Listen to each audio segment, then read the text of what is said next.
Hey, and welcome to Just Campers. I'm Josh from the JK team, and I'm here with Mark, who I'm used to seeing on the channel. Hi guys. We're all getting our VWs ready, we're all getting excited for the 2023 show season, but today we're going to talk about service kits because not everyone's VWs are going to make it there in one go. Some people might be arriving on the back of a recovery lorry, and we're here to try and help you make sure that isn't you, and you're able to just cruise from your place to the show and back again without any issues. We've put together a series of bundle kits which include all of the kind of essential service items that you'll need just to try and save you time and money. We've got different kits for different vehicles, different engines, different setups.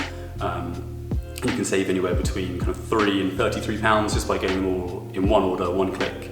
We'll get it delivered straight to you, and then you've got the pieces on the shelf. So as anyone who knows me will tell you, I'm only really good at like breaking things, whereas Mark is much better at kind of repairing things, maintaining things, especially that I've broken. So I'll hand over to him. So now is definitely the time to start looking at your VW and getting it serviced and ready for use. Because obviously we've got spring coming up, shows are coming up, we're going to be wanting to get out in our cars and drive. So these service packages, the idea of them are to give you everything you need to get the engine part of the service carried out, and obviously allow you to inspect the rest of the car to see if there's any further parts needed. But these parts basically are going to keep you on the road. So they're going to keep your engine running and keep everything going so you can get to where you need to be. So what we've gathered together on the table here isn't a coherent kit for any specific vehicle, but it's just some examples that we had from our own service kits that we had to hand that are pretty good examples of the kind of things that you need. Should we start with the oil? Yeah, definitely start with oil. So before we started filming, we were talking about, we generally stock, and I've always personally used Morris oil. Yep. You are a Castrol fan? Yes, I am indeed. Is there a big difference between the two? No, not a massive difference. I think it's just people tend to stick with what they've used originally. So say for instance, if you've got Morris in your car now, I'd say stick with Morris, don't change it to Castrol. If you've always run Castrol, stick with Castrol. They both offer fantastic protection, and it's all about frequency of changing, which is the most important thing with oil. Well, how often do you change it? Well, again, depends on mileage. So classic cars should be, I would say, every 3 months to every 6 months, depending on what your usage is. So for instance, if you're doing lots of short journeys, you're not allowing that oil to get up to the correct temperature. So I'd say you change that more frequently, 3 months, and that keeps it nice and clean. If you're doing fairly long journeys, doing quite a lot of shows and it's getting up to temperature, I would say then probably 6 months at a maximum. So you'd be changing your oil every 6 monthly or every 3 monthly. Speaking of oil, we've got our oil strainer. That's oil strainer, yeah. The gasket, yeah. The little copper bits that I really tried not to drop on the floor. Does this need changing every time well, the oil gets changed, or do you just change it when the cage gets full of nonsense? Yeah, you basically don't necessarily need to change it every time. I do take them down every time, clean them and check them. So what we're looking for is, as Josh said, the cage starts to get full of crud around the outside because it's a reasonably fine mesh, and this will obviously pick up the dirt and stop it going into the engine. Also, they can get a little bit out of shape by the time you've taken them in and out a few times. So it's normally down to the owner's discretion, but I tend to do those every other oil change. Okay, easy enough. Yeah. And is it just like impurities from the oil? Yes, so it's carbon build-up and crud that gets caught in this mesh here. So it's not actually a filter, but it is a gauze, so it just protects the large lumps going up into the earth. And obviously if you've got a later VW, you probably will have a filter. Yes, yeah. So and that's the same, just check again, no filter. If you run an oil filter on a later VW, like a modern VW for instance, you change your oil filter every time you change your oil. So this is a T4 oil filter, and yes, what you mean, that's not a reason that you can get into and visually inspect. No, and you can't tell how much dirt it's caught inside the element either. So you, as I say, you change those every oil change. But a Bilstein, really good quality part there. So next up we've got a fan belt, a pretty standard service part. When you are checking your engine over, what exactly are you looking for? What, with the fan belt? Yeah, to see if it's worth changing. Yeah, so what you're looking at is obviously deterioration of this belt. Last thing you want is this breaking, because if this breaks, 1, you don't charge your battery, 2, you're not cooling your engine down, you're in trouble. So you actually have to remove these to inspect these properly, although you can do an inspection on the car. Basically what you need to do is turn it inside out. Okay. And once it's turned inside out, we can see whether it starts to crack or break away from the inside. If it's cracking and breaking away on the inside, time to change it. Simple as that. That's all it is. Just a good visual check.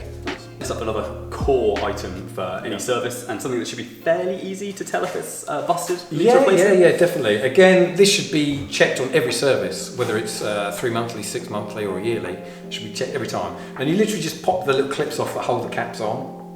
The cap will have its spark plug leads in the top, or HT leads, and you flip it over. So if you invert it, and then what you're looking for is signs of, on these points here, signs of build up. You're looking for any hairline cracks inside the cap or any cracks down past this centre brush as well. So again, really good visual checks with these. If you get any cracks in here, then basically the electricity can then track down that crack, and not end up at the spark plug. Okay. So you end up with a misfire. And obviously I'm very knowledgeable about all things mechanical, but if anyone's watching this and doesn't know, you didn't actually say what this was. So that is a distributor cap, and what that does, it distributes the sparks to your spark plugs in layman's terms. So the energy goes down our HT leads from this cap to the spark plugs. Nice. Speaking of spark plugs, what have we got there? Ooh, my favourite, NGK. Yep, perfect. I didn't know you had a favourite brand. Yeah, of course I do. Spend as much time fixing cars up. You do get brand loyal. Yeah, exactly. So NGK plugs. Again, these should be changed every other service and possibly inspected every service. Again, depending on the condition of your engine. On classic cars, if we've got an engine that's a little bit more tired, shall we say, and burns a little bit of oil, then you can get oil deposits around the spark plug, and it will help foul the plug up. So again, depends on the condition of your engine. If you've had a fresh build engine, I would say every other. If it's an old engine that you're just preserving and keeping going, I say check the plugs every service. And is it just the sort of clearance around the spot point that you're checking? Or? Yes, you are. So you're doing a visual check for colour and deposits on the actual plug itself, so that will obviously give you a good inclination of how your engine's burning. Okay. Also, the little electrode in the centre, he's nice and square when he's brand new. After a period of time, he rounds off where that spark jumps across. It actually erodes that electrode. So so that's how you would check as well. You put a spark plug up to light, make sure you've got a lovely flat electrode. If it's rounded off, then it's definitely time for a change. So I guess if it's filthy, you can clear it up, but you filthy, you can clean it. Yeah, sure. You can't square it back up. No, that's it. Easy. So I guess the next thing to check is these bad boys. Yeah, definitely. The HT leads. The HT leads that are connected to the distributor cap, which we just looked at. So this is the next bit in the puzzle, in the line. So this plugs into our distributor cap and goes to our spark plug. So there's not much to check, I guess, other than the all-important rodent abuse, as you mentioned in a recent video. Definitely check for rodent abuse. If your car's been parked up for a while, the rodents love this insulation on the outside for some reason. I don't know why. Well, you've been telling me all day that there's some chemical they burn in. Yeah, there's something in it, and I don't know what it is, but they love it. So yeah, you've got to keep it right, because they nibble that and make beds out of it and stuff, apparently. Lovely. Yeah. So check the middle bit for rodent abuse. Check anything on the end? Yeah, definitely. We need to make sure that our connections are good on the end. So when we remove our cap from our spark plug, make sure that part doesn't break off and stay on the plug. Seen that plenty of times. Yeah, and again, from this end, these can break off over a period of time. And we're looking for corrosion. So if we've had any moisture in there, these corrode quite quickly, and that's not so good for what we need. So 2 real quick, easy checks. And the other check is to make sure they're fairly flexible. These are like modern silicon leads, so they're fairly flexible. That's pretty flexible. Yeah. After a period of time, when they age a bit, they do go fairly stiff, and that's definitely time to change them. Yeah, fine. Yeah. So there's a few more pretty small, but also pretty important bits to check, like the rotor arm. The rotor arm. I mean, that's what it looks like when it's working. When it's all good. When it's fresh out the box. A nice brand new one. What does it look like when it's not working? Okay. So the end here gets quite burnt. So we can check that quite easily. It looks quite eroded because the spark jumps between there and the cap. So the other part of the cap that I showed that actually gets wear is from this part of the rotor arm. That's what's doing it. Yeah, that's what does it. Yeah, it's that energy going through it off to our spark plug. You see. Cool. And the underside is that. Again, this little spring plate here. I've seen those damaged and they can fall out, and then that makes for a loose rotor arm on your distributor, which is no good because mostly making sure it's present. Yeah, make sure it's present. Yeah, and the rotor arm fits snugly onto your distributor. If it doesn't and it flops about, that's no good. Yeah, no good at all. So another couple, again, small but like pretty integral pieces. Super important, yeah. The old points and condenser and points. Points and condenser, that's what we'll call it. Yep, definitely. So again, good term. Not too much rodent abuse. That seems like a prime. Yeah, definitely. That is a prime candidate for some rodent abuse. It is indeed. And likewise here, I'm guessing the stripes might be quite nice for bedding. Definitely very nice. Stripes are very good for bedding. So I wouldn't say you could definitely tell when the condenser's ready to be changed, apart from when the points start getting extremely pitted. Then that is a telltale sign that this condenser chap is on his way out, Okay. and that he needs replacing. Fine. Yeah. So when you check your points, which is those bits there, we're looking at the actual points themselves, which is the bits here, the two bits that touch, and they should be nice and smooth. After a while they become pitted, because obviously we've got electrical energy jumping across there again. Sure.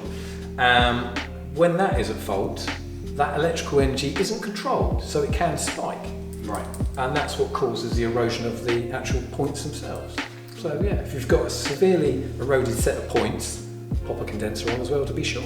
So it seems like one of the key messages from this whole thing is that if something looks corroded and Yeah. horrible, probably just change Change it, yeah. And you know, I sometimes generally would say if you're changing your points, you might as well change your condenser at the same time, so then you'll know you're starting with a fresh set of points and condenser from that period. Sure. And then when you've got that in your service look, you can look back, your service look log, your service log, and you write it can on the look log. back, or write it on the log, and look back and see when you change them. Cool, does that make sense? Yeah, no, makes sense to me. Ah, that makes sense.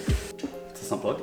The sump plug, yeah, super important. Obviously we take that out to drain the oil, but we must remember to put it back in. I think that's good practice. If you It take something is. out of an engine, put it back in. It is, but see, that's the first thing you take out on a service, because you're draining the oil out, and it's the thing that you leave out for the longest, because during the rest of the service you leave that out to drain as much of the old oil out as possible. That makes sense. Yeah, and then when you come back and you fit the rest of the parts, say your spark plugs, your HT leads, we've got a distributor cap on there, and you go to pop your oil in, you must remember to put that back in. Seen it happen plenty of times. I remember putting about 8 litres in a little Fiat Panda a long time ago, wondering why it wasn't on the dipstick yet, because it was all over my feet.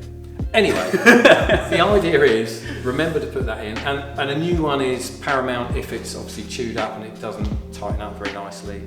It should have a nice washer which comes in the kit here.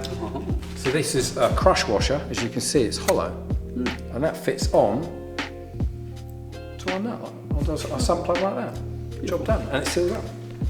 Yeah, to be fair, forgetting to put the sun plug back in is exactly the sort of thing that I would do, which is why I'm not normally allowed. It's quite an easy thing, as I say, many moons ago, but it's quite an easy thing to do. I've actually seen it in commercial garages myself. Yeah, well, it's one of those things. And then everybody laughs at me. Why not? It's funny. Yeah, fair. So that pretty much covers everything. Everything on the table. I think that's most of the sort of core components you want to check, I guess, in your engine before you hit the road for the first time this spring. Yeah. Cool. Okay, well, I think that about wraps it up. And Yeah. So, Josh, how have you enjoyed your first video? What do you think? I liked it. Yeah, I might see if I can. We'll see if we can get Josh on and do a bit more. Yeah, I think so. see how nice the comments are. I guess if I come back. That's true. Anyway, until next time, it's goodbye from me. Yeah, it's goodbye from me. Well, thanks for watching. See you See you later. soon.